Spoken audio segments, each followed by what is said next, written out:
This is a new property, and this is called the identity element.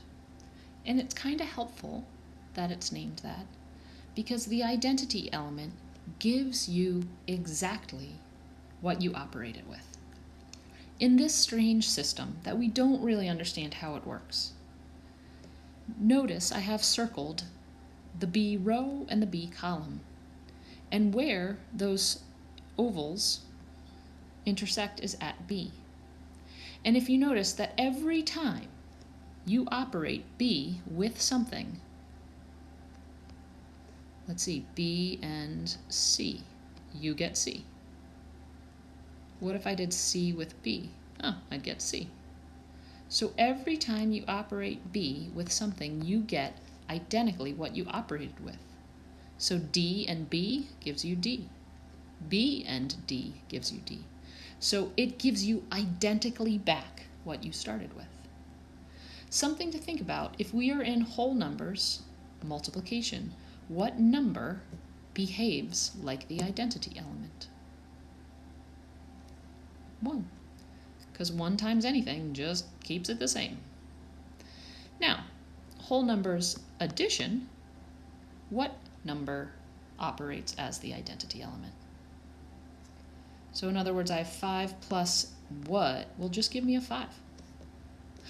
0 is the correct answer. So 0 is the additive identity element.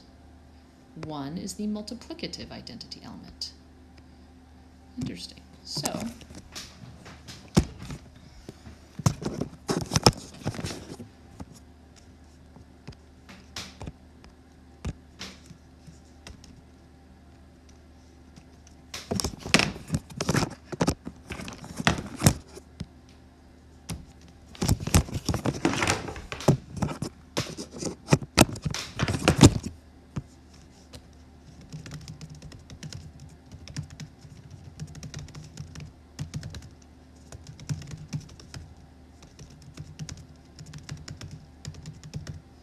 zero is the additive identity element because it's the identity element with addition.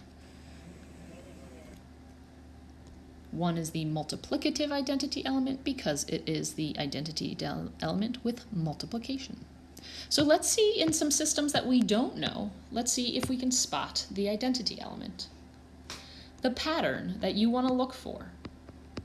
Well, for commutativity, the pattern was looking for mirror symmetry across the diagonal.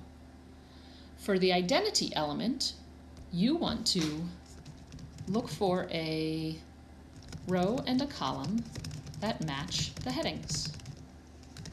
Where they intersect is your identity element. So look for a row and a column. So my column is boat. Here, I'm looking for boat. That doesn't say boat. Nope. Oh, there we go. Here's boat. No, I'm looking for boat going across. Boat. There's boat. Cool. Cool. And where they intersect is my identity element. So A is my identity element.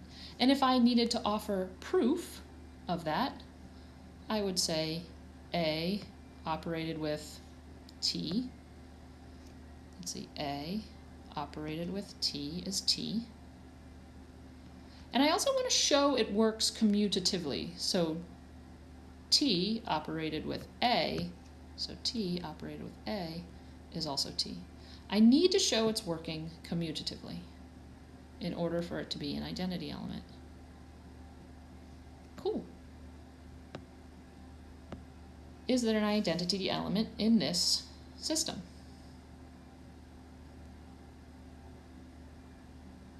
I'm looking for bowl. That doesn't say bowl. That does not say bowl. That does not say bowl. That does not. No, there is no identity element in here because there is no row or column that matches the heading.